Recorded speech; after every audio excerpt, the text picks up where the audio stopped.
Well, hello, church history friends. My name is Barb Walden, and I am so happy to welcome you to tonight's special program on this Giving Tuesday. Thank you all for joining us on this International Day of Giving as we welcome our friend Mark Staker to the Autumn 2025 Lecture Series. Now, joining me tonight, as always, are Peter Smith and Wendy Eaton. Peter serves on the board of directors for the Historic Sites Foundation, and Wendy serves as the administrative assistant here for the foundation. Thank you both for helping out behind the scenes. You always make it look so easy. Now, we do have a couple of announcements before we launch right into tonight's program. Tonight is the fourth lecture in our autumn lecture series, with one more great lecture to go. Here you can see all of the lectures featured in this series. If you've missed any of the previous programs, no worries, you can always catch the recordings on our website and our YouTube channel. Our next lecture, our series finale, if you will, is happening this Thursday as we welcome David Ettinger to the series. David will explore Cecil Ettinger's journey to Nigeria in the 1960s, and a highlight of Thursday night will be viewing the original film footage from Ettinger's trip to Nigeria in 1963 and 1964. To register for Thursday's program, head over to the website. Wendy has already dropped the link into the chat. And lastly, today is an exciting day for us here at the Historic Sites Foundation. It's Giving Tuesday, and our board of directors has pledged to match the first $5,000 in donations received today, and today only, on this International Day of Giving. Donating is easy, and your donations truly make a difference when it comes to supporting our ability to host online programs like tonight and to develop new educational resources. Your gifts for Giving Tuesday help fund the Alma Blair internship program. They support the expansion of oral histories, sponsor our annual church history bus tour. Donations fund future field historians out documenting the story of the church all around the world. So if you'd like to give tonight, you can easily do so with the QR code that appears on the screen. Wendy will also drop the online donation link and mailing address into the chat. So thank you all for your consideration and your continuing support. We really appreciate it. And now that our announcements and friendly reminders are finished, let's jump into the heart of tonight's program and the reason you are all here tonight. Mark Staker, our guest historian, is the senior curator of historic sites for the Church of Jesus Christ of Latter-day Saints. Mark has spent over a decade studying the Whitmer family and the archaeological remains of their farm in Fayette, New York. He currently works as a researcher extraordinaire and just wrapped up his term as the 2024-2025 president of the John Whitmer Historical Association. In my personal opinion, Mark is not only one of the most knowledgeable historians out there, he's by far one of the nicest historians around, and I couldn't be more thrilled that he has agreed to share with us in the Autumn Lecture Series, especially his research on the Whitmer family. Even more exciting, Mark is fresh off a months-long research project in Western New York, exploring the history of the church in Palmyra, Rochester, Fayette, and that entire region. So we hope to hear some of his latest discoveries tonight in his lecture called The Peter and Mary Whitmer Family, Diversity in the 1830s Church of Christ. So welcome, Mark. The spotlight is all yours. Thank you. Well, I'm pulling up my PowerPoint here. I just wanted to say, as I began pulling this together to get today, I started revising and ended up with something very different than I initially had planned on sharing. I was going to share with you the same presentation I gave for my presidential address for the John Whitmer meetings. And about half of that's still here, but I think that there's some other things that you'll enjoy that I just couldn't help but include in. So let's get started. I wanted this to be casual, so I hope that that feels that way, and we'll just go forward. Most of you have probably heard of the Whitmer family.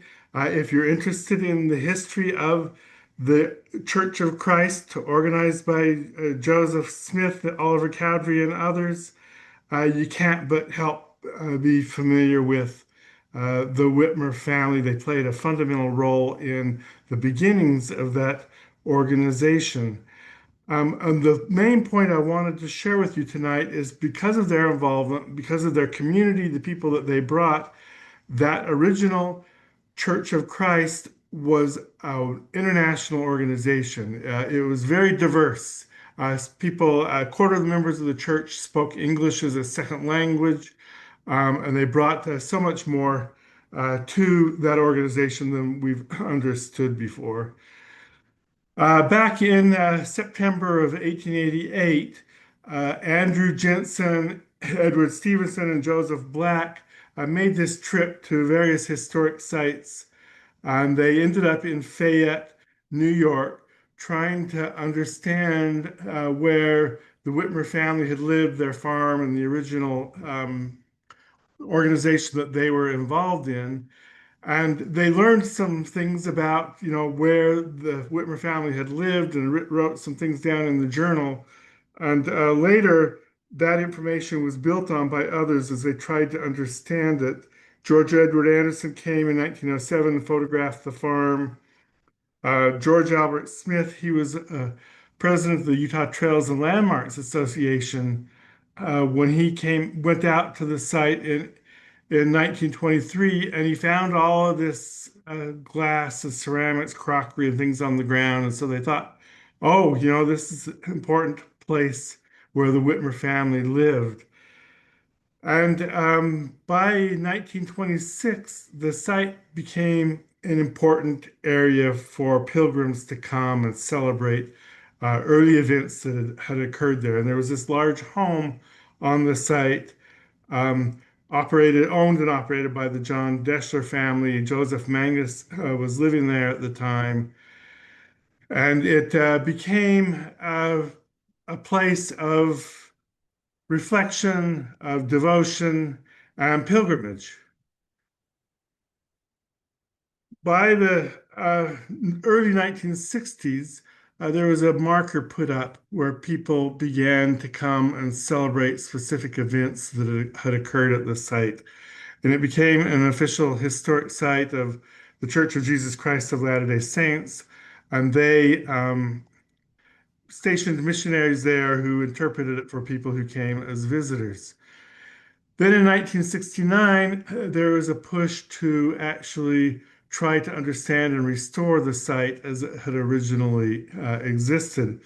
Larry Porter, somebody that many of you may know, who came out as a graduate student trying to gather early history, and he found this small pile of debris out where people had been saying, oh, well, maybe the family had lived out here. And this caretaker on the site, Samuel Ferguson, said, oh, this is the spot where I found a bunch of stones many years ago, back in the 40s, and that marked the site. So some archaeologists, Del Burge, came out, and he, in 1969, excavated a site, found a lot of artifacts, and that was determined to be the site where the family had lived. So they had the caretaker's identification, an archaeologist, Del Burge, found artifacts there, and then later site visitors over the years, including the George Albert Smith that I had mentioned, Joseph Black and his group that I mentioned, and others said, oh, there was a site west of the barn, and that's where the family had lived. So that home that was on the property, the one built by John Deschler, was moved to the east of the site. A large visitor center and chapel was built there to welcome visitors, and a couple of original log homes from English settlers in the area were brought together to make one log home to celebrate the Whitmer family. And if you've ever been to the site, you've been by or even in that log home where the family's history is interpreted. And you'll be told, yeah, this is where the family lived, and this is where a bunch of important events that we can address later took place. And in 1980, the General Conference of the Church of Jesus Christ of Latter-day Saints was broadcast as a satellite event from that home. And if you get online and read on Wikipedia today, it'll discuss that broadcast and say that this was where the John or where the Peter and Mary Whitmer family lived. Well, I made this party bus rental icon so that maybe we can all go on a party bus someday there. But I was actually at a tour with a bus tour with my boss at the time, Jenny Lund, and we were talking about this site, and I said, it's just odd that it's way back from the road. It shows my ignorance on Pennsylvania German culture. I had no idea that they liked to be in the middle of their farm. But I said, it just doesn't feel right to me. I want to look into this and see if I can find out more about where the family lived. And I was given permission to do that and spent a lot of time looking over the details. First, Samuel Ferguson's spot, where he said this is where the family lived. If you look really carefully here, you'll see some straight lines from a building that's there. And here it is in another photograph. I've highlighted it to help you see that a little better. There's something there. It wasn't an ancient building, it's a chicken coop. Uh, Here's the family that was living on the property where they raised their chickens. They had a little foundation on that to keep the foxes from getting into their coop. And you can see that here. Um, so when the chicken coop was torn down, there was a big pit there, and it was a natural place to throw your garbage. As I met with Del Burge and talked to him about the site and what was found there, we looked at some early artifacts. There were a few nails and some ceramics that indeed dated to the 18 teens, 1820s time period, but not much. It was just a couple of things. By far, most of the materials were late 19th century, early 20th century garbage of different types, and piles of it. And there it was all found in the pit. And it seemed to be more of a garbage pit than an occupied site. And as I talked with Dale about it, he said, yeah, he said, we were under a lot of pressure. We had to hurry really quickly. We had 6 months from the beginning to do all the research and find the site. He said, maybe we got the wrong site. Um, so I continued to look at other things as well. People who said that they were standing on the location where the Whitmer family lived. And if you look at this, it doesn't quite look to be the place where the photographs I showed you were taken, with that big barn. This is a much smaller English threshing barn. Something's different about it. And this one, Mrs. Orville Ellsworth, she's standing out where that later barn was, and you can see her in a different location. If you look, as I did, you take and measure that barn and you try to figure out, okay, how far out is it? And then she's up a little bit forward. Well, and then the roads that you can see that are there, the weeds growing along the back road, and then the mark of the front road, you can say, okay, I know where those roads are. I know where she's standing, about where this star is at, in relation to where the Peter Whitmer cabin is that we have today in that group of trees. A different location. So as I looked through all the data, it turned out that the caretaker had moved the foundation that he found off the site because it was in the way of his plow, and his plow kept hitting the stones. And then he brought it back 20 years later after he'd moved it. He got the pile back up, thought maybe he shouldn't have done that. put it back in a pile there, but there was nothing really to interpret, nothing to understand. Did he get it in the right spot? Was it a home foundation? Uh, there was nothing really to understand from that. It turned out that most of the artifacts were from a much later time period, and they seemed to have been in a garbage dump and not as though they were at an occupied site. And the traditions that people had suggested where the home was located seemed to suggest a place much further to the west and south than that interpreted site. So, walking over the site carefully, it was plowed when I walked over it, corn growing there, but you could find between the stalks of corn, actually, they had been cut down. It was fall, it was already harvested, and you could find there between the short little stubble stalks um, ceramics, some brick, some window glass, all over the site, everywhere. You had this material, and it was early. Some of the pieces dated to the 1750s, and it was all before the 1820s time period, or mid 1820s time period.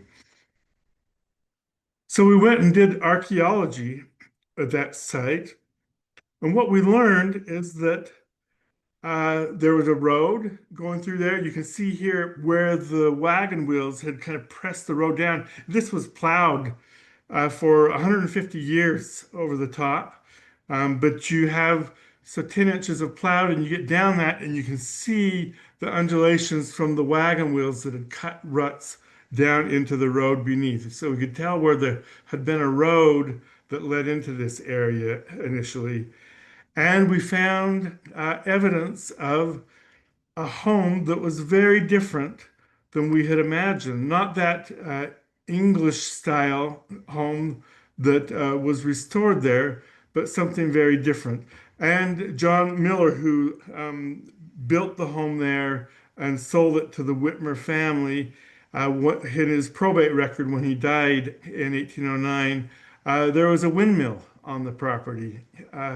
He was grinding the grain for people in the area along with other things that he was doing. And so this seemed much different than we had imagined the site to be. It was Pennsylvania German and not English or New England site. In addition to that, uh, several scholars had done a lot of work on the Whitmer family and pieced together their background. And here you've got Aaron Jennings Metcalf and Ron Romig, two of our leading scholars, both presidents of the John Whitmer Historical Association.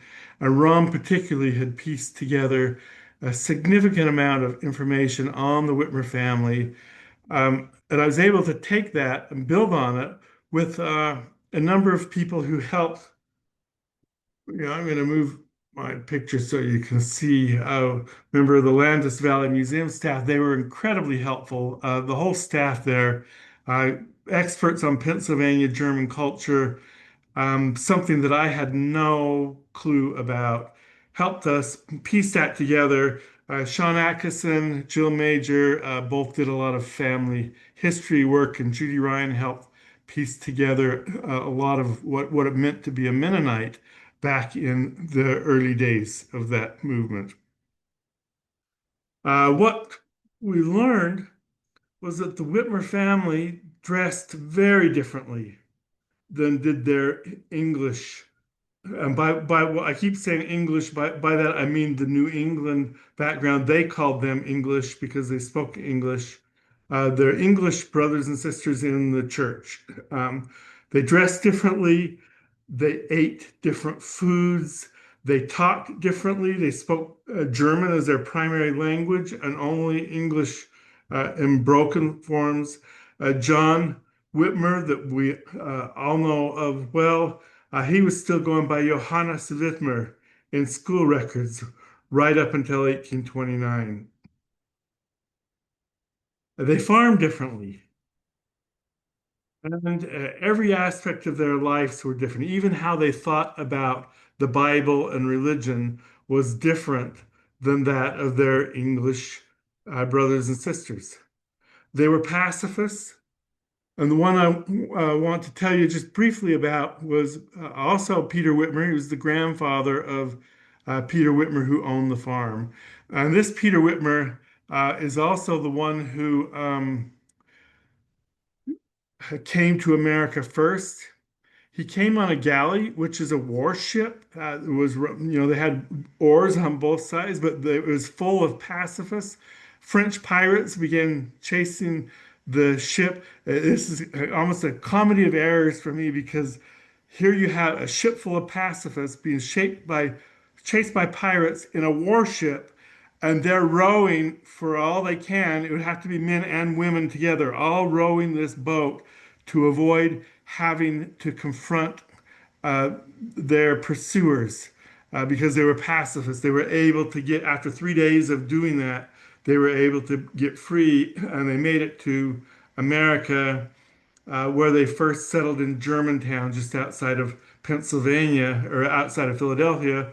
And then they moved further into Pennsylvania, where the family settled. The Whitmer family first settled in Lancaster County, and some moved out into neighboring counties. Well, the family, the Whitmers and their relatives were very successful. This is the home of Peter Whitmer Sr.'s uncle, Jacob Angle, that survived clear into the 20th century, suggests um, an accomplished family who was able to have nice things. And Peter Whitmer Sr. grew up in those kinds of circumstances. His uncle was the constable in their community. His uncle was named John Whitmer. And this John Whitmer was more involved in politics and other things than Mennonites typically like to be. And when the Revolutionary War broke out, it was illegal for the Mennonites to not support the war, but many of them decided they did not want to do that. John Whitmer he was supporting the war. He signed a document to do so. His sons and others in his family also were supporting the war effort, but he refused to put his family members in prison who would not support the war, and so he ended up in prison himself. It was a really big conflict within the family and a difficult thing for them to resolve. How do you remain a pacifist in a society in revolution? Well, George Washington asked that they provide 100 wagons for his men in Valley Forge. They needed the wagons to help get food and other things. And some pacifists felt like they could do that because they weren't directly supporting the war. They were helping to feed men who were starving and in desperate need. But Peter Whitmer, uh, the grandfather of Peter, I'll call him, same one that came over on the ship, he refused to support them by providing wagons. So he ended up in court again. And his pacifism became important to him, so important to him that he was willing to stand up against severe opposition to maintain his religious principles. The wagons that he was supposed to bring were the large Conestoga wagons there in central Pennsylvania that would have made a huge difference in the war effort, and others ended up providing those. Well, Peter Whitmer and John Angle that I mentioned, and Jacob Angle, his brother, and others organized a group known as the River Brethren. The River Brethren were conservative Mennonites who rejected modern innovations.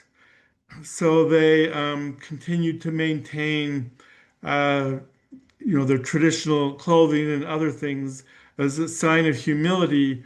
It was seen as prideful to have, modern new things. And so they avoided pride by avoiding innovations and science, it turns out as well, which comes to play an important role in the Whitmer family. And this is one of two stories I want to share with you that I think by understanding the background of the Whitmer family and that early Pennsylvania German culture that they belong to, it helps shed some light on their early history.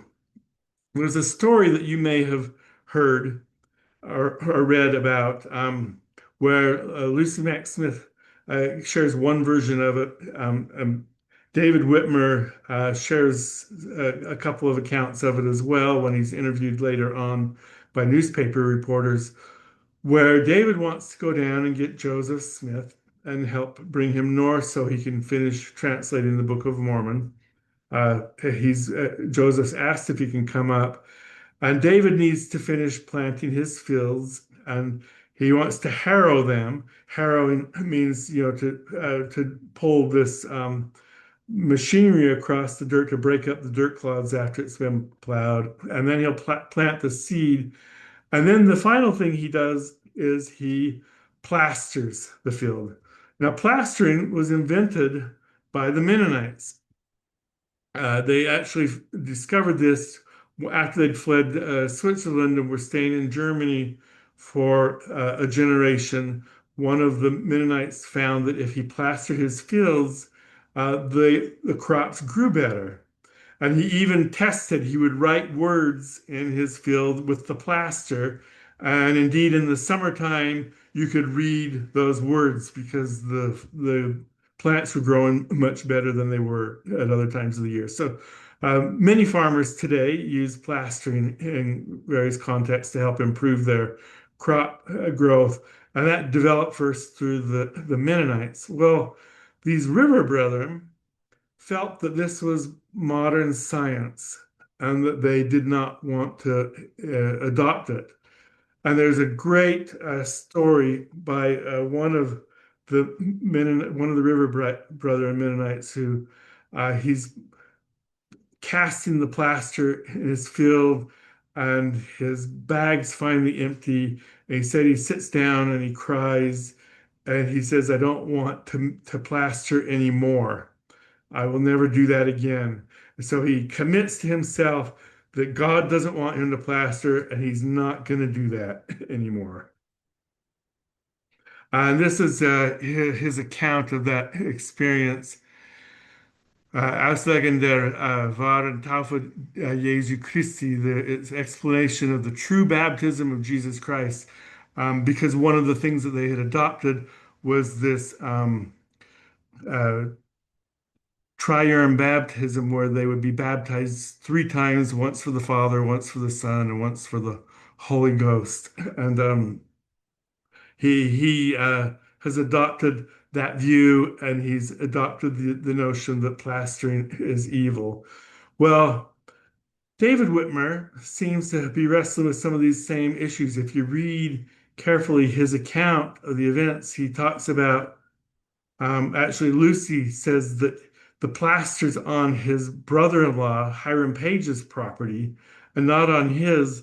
And Hiram Page lives about a quarter of a mile away. And yet she says that he gets a box to go get some plaster and bring it back, or a container. I don't remember the exact word, but it's a half bushel container. So you can imagine he's going to go back and forth. It takes 2 bushels of plaster per acre. He's going to be going back and forth a lot of times rather than just bringing that plaster to his own field to do it. Well, David says, and Lucy also explains this in her account, that a couple of men show up and they do all the plastering for him. And when he goes out in the morning, his sister Catherine is there where the plaster had been. The plaster's gone. And he says, what's happened? She says, well, these men came and plastered really quickly. Um, and so to make a long story shorter, the you have probably heard all these stories about three Nephites coming, and the three Nephites grow out of the third person helps with this as well. They grow out of this event, and but understanding the Pennsylvania German background of this story, helps us appreciate that the story wasn't about three Nephites ever. It was about science and whether science is good or not. And by saying these men came and helped plaster the fields, it reinforced the notion that science is good, that it's acceptable to adopt these new things, and that plastering was okay. Um, and so I think that helps us appreciate that event much better. Now, one other story that I think you'll also appreciate is that one of their minister, Dietrich Willers, tells this story about the family. That he gives this list of the churches that they belong to, trying to make it look like they're fickle. But if you look carefully at each of the churches, he talks about um, uh, them being Presbyterians, but also German Reform. Well, the Presbyterians and the German Reform Church met in the same building, and Dietrich Willers was leading both groups. And so that's really one congregation, just giving them two different names. And then the others, he says, Baptists, General Baptists, particular Baptists, and Mennonites. Well, the particular Baptists and the General Baptists are the River Brethren, and then another little small group that develops from them, which are also forms of Mennonites. And so they're all part of this same group. But he goes on to say, yeah, they believe in hexen. And we've translated that as witches. Uh, Michael Quinn translated Diedrich Willer's letter first back in the 70s. He said they believe in witches. I had an intern helping on this project, and her German is so much better than mine. So I had her translate this, and she translated it as that they believe in witches. But as I looked at this carefully, I thought, hexen is witches, but hexen are also these symbols that they put on their barns. And to say that they believe in these hexen on their barns suggests that they believe in these protective symbols, offering some protection to their barns. Now, going back to the Whitmer family stories, then you can better appreciate David Whitmer's account where he talks about his mother, Mary, feeling discouraged. She goes out to her barn, and an angel appears to her just outside the barn. That angel, he says, looks just like the angel that he had seen earlier. It's Moroni, and that he has golden plates that he shows to his mother. Well, it seems awfully weird that for us to say, oh, well, why would he come in the barn? Why is that such a special place? Well, if you understand that a barn is the place on your property protected from evil, then for his mother to have that experience, it's again a affirmation to the Whitmer family that, oh, whatever, is happening here, whatever we're experiencing can't be evil because it's happening in our protected place. It's happening where our hexen are protecting our barn and keeping it from evil. And so just understanding the Pennsylvania German background of the Whitmer family helps us appreciate much better, I think, some of those experiences. Now, uh, as you continue to follow the family through and they get to Missouri, we can appreciate much better by knowing of their Mennonite Pennsylvania German background the uncomfortableness of the family. John Whitmer writes letters about the violence going on and the fighting going on around him, and we can appreciate better how the position that they were placed in, coming from a pacifist tradition, to find themselves in a community of war. And they're trying to find their place in that and how that they should respond to those ideas. And I'm not sure that they ever fully resolve that. But at least we can appreciate much better their circumstance. Well, Mark, I think we could have listened to you all night long. This is fantastic information. Thank you so much for your willingness to share the story of the Whitmer family tonight and all of these delicious details. So I'm afraid we're going to now bring our evening program to a close. Thank you so much, Mark, for sharing with us tonight and for continuing on in your research. You're always involved in something fascinating when it comes to church history. So thank you for giving us a sneak peek into your latest discoveries. Thank you. Also, Appreciate being here. thank you. Also, a big, big thank you to Peter and Wendy for helping out behind the scenes. We so appreciate you. And lastly, we share our thanks to all of you, our dear friends in the audience. Thank you for your love of a good story and for generously supporting the Community of Christ Historic Sites Foundation tonight for Giving Tuesday. I hope you will all tune in this Thursday in 2 days when we welcome David Ettinger to the Autumn Lecture Series.